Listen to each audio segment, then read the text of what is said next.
very warm welcome to yet another fascinating edition of the program, CAC Weekly. Now, CAC Weekly is that weekly program that keeps you abreast on the activities and the achievement of the Corporate Affairs Commission. I am Amina Jibril.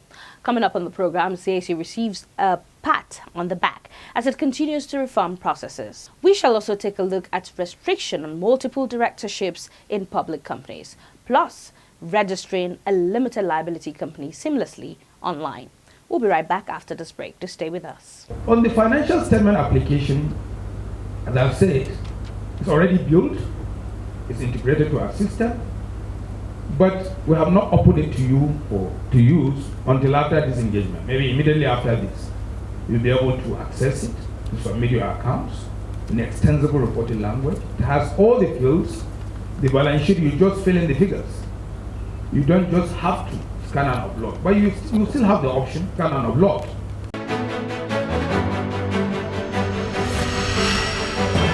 Now, welcome back to the program. We begin today on CAC Weekly with more support for the CAC's reform initiatives. Now, the chairman, Nigerian Export Promotion Council, NEPC Governing Board Senator Barrister Ibrahim Musa, has applauded the reform initiatives being implemented by the Alhaji Garba Abubakar-led CAC. Ibrahim Musa stated this during a courtesy call on the Registrar General and CEO of the Corporate Affairs Commission, CAC, Alhaji Garba Abubakar, in his office.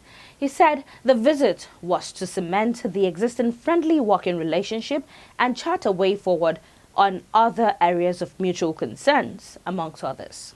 He used the forum to acknowledge the reform initiatives of the Commission and urge it to sustain the pace. Now, responding, the CAC Registrar General, Alhaji Garba Abubakar, thanked the NEPC Board Chairman for the visit, as well as the support and encouragement being received from well-meaning Nigerians such as himself. Alhaji Garba Abubakar used the forum to highlight some of the processes and procedures governing the conduct of the operations of the Commission. The pace at which it is done depends on the applicant. Once the name is secured and they start the process, particularly for associations, you are required to advertise in 2 national newspapers. So when you advertise, it is assumed that anybody that is opposed to the registration will take advantage of the advertisement and send an objection to the Commission. And within 28 days of this publication, he has to send an objection. If the objection is received by the Commission and it's considered germane, a letter will be written to the applicants to explain why that registration, to comment on the objection. So after they have commented, sit down and review. If we are satisfied, all the objection and the registration will be terminated, or they will be asked to change it.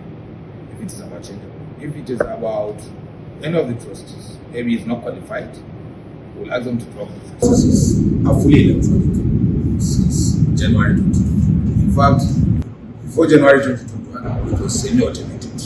Certain processes are carried out offline, certain online. But since January 2021, from the stage of reserving the name up to certificates, you don't require anybody to come. You get your results from your own dashboard.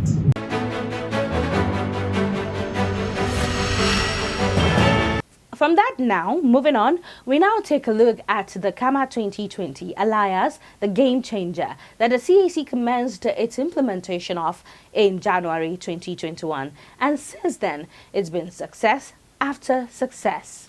The Companies and Allied Matters Act CAMA 2020 introduced numerous revolutionary changes aimed at improving the current administration's ease of doing business initiatives. Now, these reforms include the one that targeted the difficult area of multiple directorships and its close relative interlocking directorships, amongst others. What is multiple directorship? Now, multiple directorships can refer to the practice of members of a corporate board of directors serving on the boards of multiple companies. Any person that sits on multiple boards is known as multiple director, while an interlocking director is one who simultaneously serves on the boards of 2 or more corporations that deal with each other or have allied interests. For more on this, let us now join Mr. Justin Ndiabirao, the Director of Compliance, in our interview segment. Do stay with us.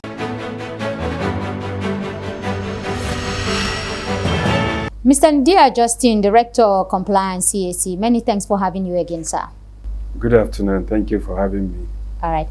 Today we'll be looking at restriction on multiple directorship, especially in public companies under CAMA 2020. And I understand it's under Section 307 of CAMA 2020. But before we go into that, what is it like before now? What is the minimum number of directors for a public company? Well, basically, what we should understand, particularly for issue of directors, is that every company is required to have a director, okay, because directors are considered to be the hands and the leg of the company, the company being considered as an artificial person. Now, before CAMA 2020, the law requires that a company should have a minimum of 2 directors, irrespective of whether it is private or public. Just 2? Yeah, 2 minimum. Okay. But under this new dispensation now, small companies are allowed to have 1 director. Okay. Yes. Okay. So, but for companies that are not considered as small, they're still required to have a minimum of 2 directors. Okay. Then for public companies also, they are required in addition to have a minimum of what we call 3 independent directors. Okay. Yeah, so in total you have 5? For public companies, okay, yes. So it shouldn't be more than... it shouldn't be less than 5. Less than 5. Yes. Then for a small company? For a small company, they are allowed to have 1 director. Okay. Yes, okay. and that is so there's nothing less than 1 except 0.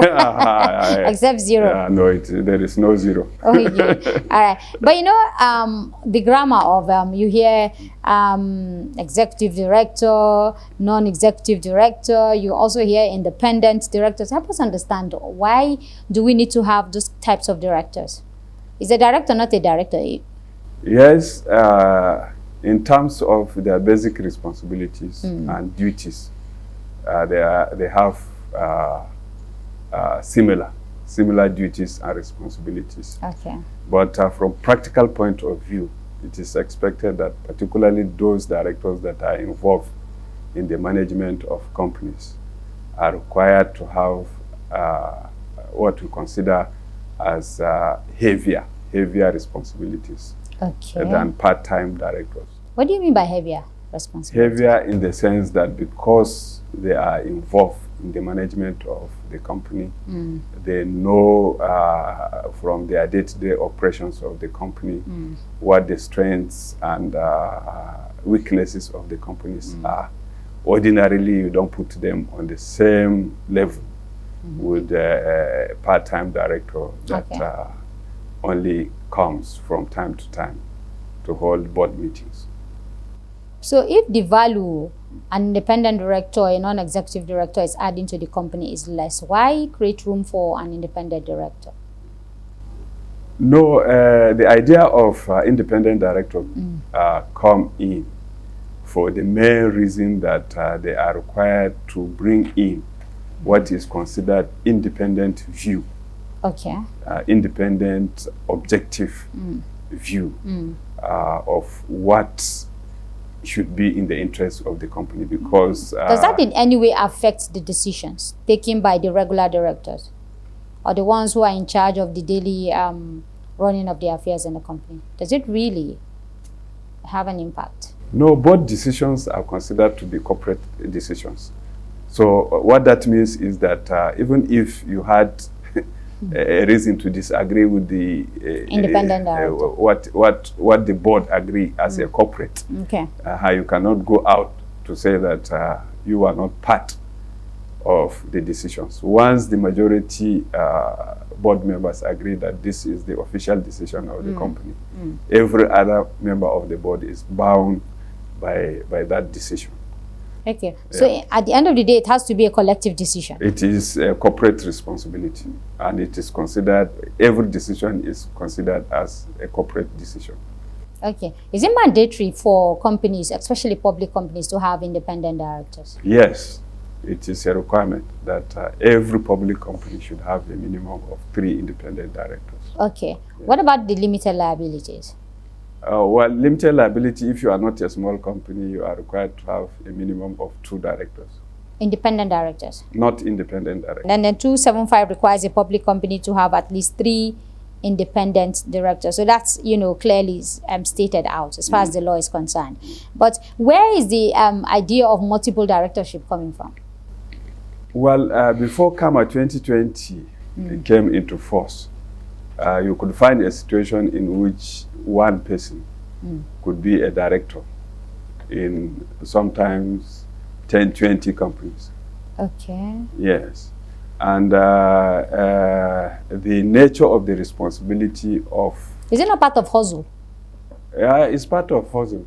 To be in 10, to be a director in 10 companies. But looking at the responsibilities of the director, there was the thinking that if you are a director in so many companies, you may not be able to give them the desired attention that is required of a director, because of the multiplicity of this thing.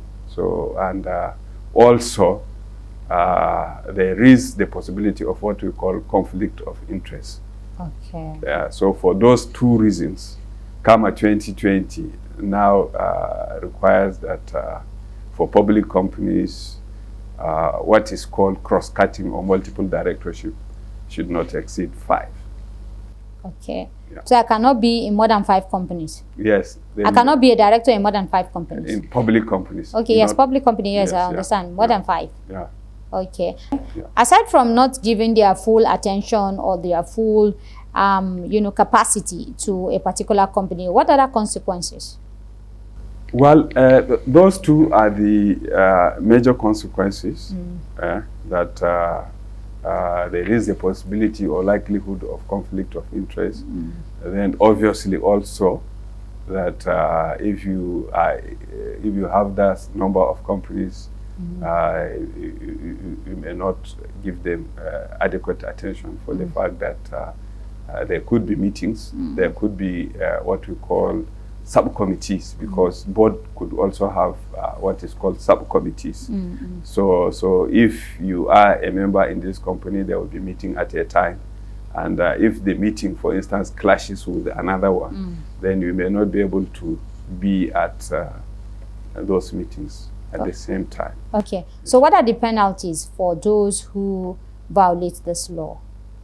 Okay, first of all, let's understand that because the law also at the time it was passed recognized that so many people could be caught up with that position. Okay.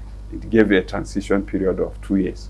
Okay, that's from 2021 till date? From 2021, 2022.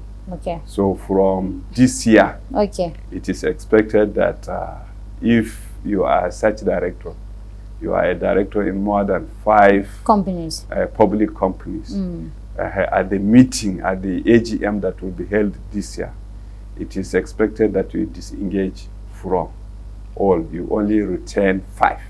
Okay, and failure to do that? And failure to do that, you will be required to refund all the allowances. Oh, there. Please help us understand, is the executive and non-executive the same thing as independent? The non-executive director? No, not strictly speaking. Okay. Yes, there are differences. Executive directors usually are involved in the day-to-day management of the affairs of the company. Yeah, sometimes also they are entitled to salaries. So they are considered like employees. Okay, that's executive directors. Executive directors. Then the non-executive directors? Non-executive directors very often are not employees. Okay. Are they the same as independent directors? Not really? Too exactly. Not too exactly. Okay. But for the purpose of objectivity, it is advised that independent directors should actually be non-executive directors. Okay. What are some of the immediate benefits of this law as far as the restriction is concerned? Well, the restriction is that the director in question will have sufficient time to give to the affairs of the company for the 5 that he has chosen to be. Then you also minimize, like we said, issues of conflict of interest that would arise from being a director in so many companies.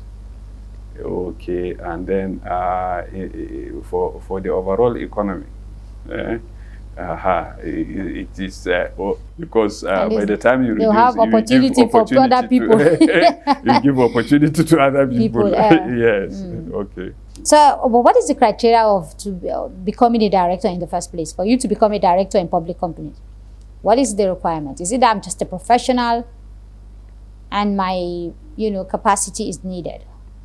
No, there are basic requirements. Okay. For appointment of a director. Okay. First of all, the person must be 18 years and above? 18 years and above. Okay. Then you must not have been convicted of an offense involving fraud or dishonesty in the last 5 years. Then also that you have not been declared bankrupt. What do you mean bankrupt? Bankrupt, what is meant by bankrupt is somebody for an individual who has not been able to pay his debt as and when due. Pay his debts. So if, for instance, you borrowed money in the past and you defaulted. This is an individual who wants to become a director in a company. At what point is he declared bankrupt? Is it when I borrow money from my friend and I can't pay?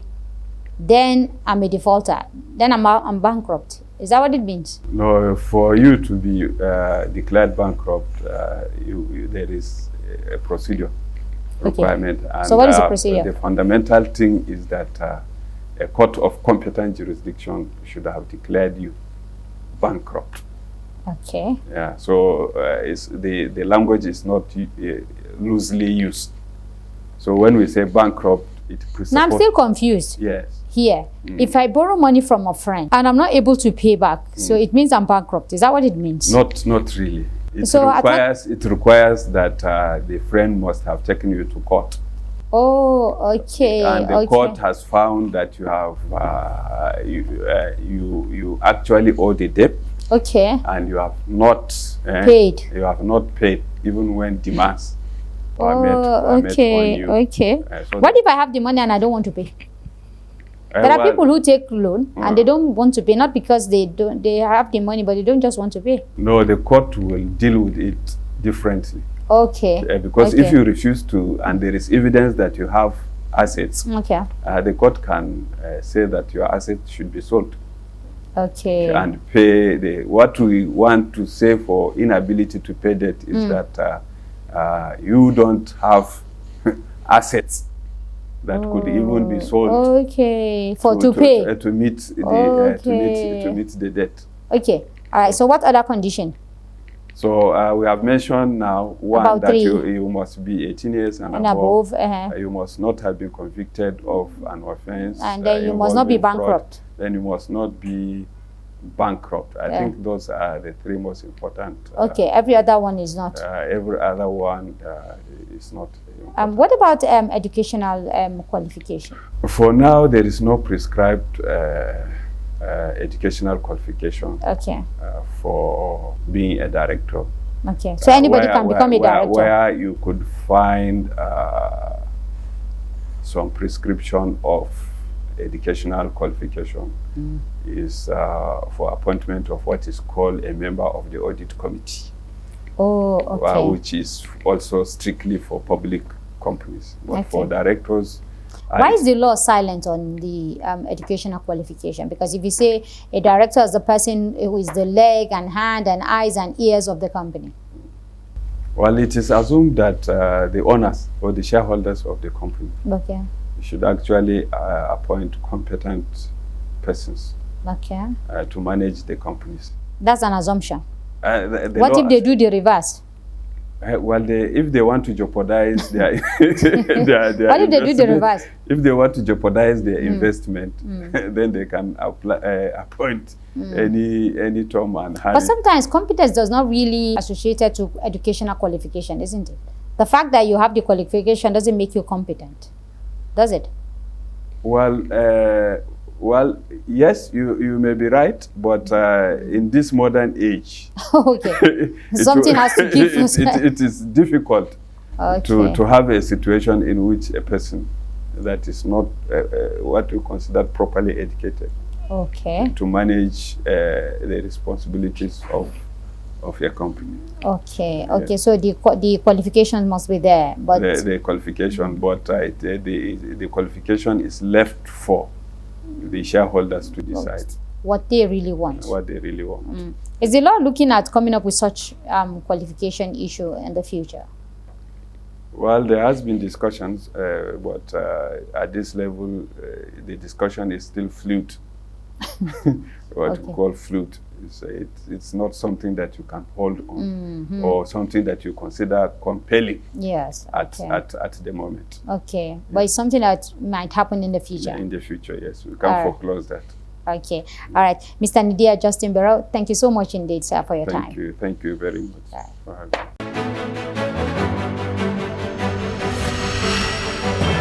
Wow, what a great insight there from Mr. Justin. Moving on to registration. Do you know that you can register a limited liability company seamlessly online? Come with us. Company registration.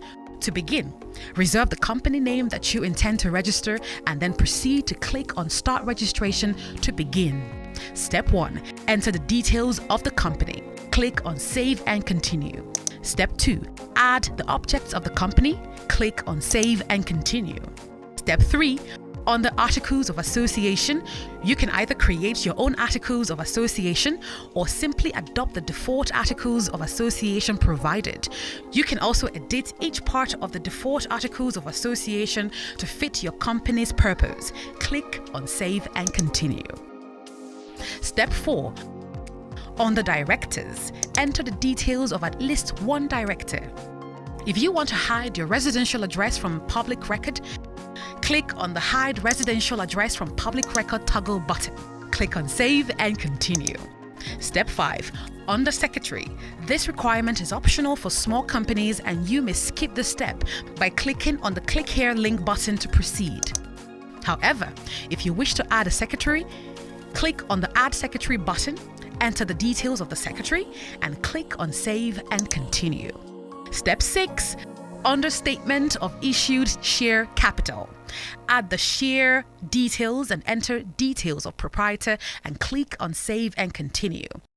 Note, you must allot the entire issued share capital. Step 7. On the Persons with Significant Control, enter the particulars of the person with significant control of the company. Step 8. On the Statement of Compliance, if you are an applicant or an accredited agent other than a legal practitioner, fill in your details and click on Save and Continue, or you can skip this step. Under Document Upload, scan and upload all the documents labeled Yes under the If Required column, and where the documents labeled Optional applies to you, please scan and upload to avoid a query on your application. Click on Save and Continue to preview. Step 9. Preview your entries and if satisfied, click on the Proceed to Payment in order to make payment. Remember to remain on the remitter page after you have received a confirmation of payment. Step 11. After payment, you will be redirected to your dashboard where you will make payment for your stamp duty. After making payment, your application will enter the pending panel on your dashboard under registration. When your registration has been approved, your certificate will be automatically generated on your registered panel where you can download and print it.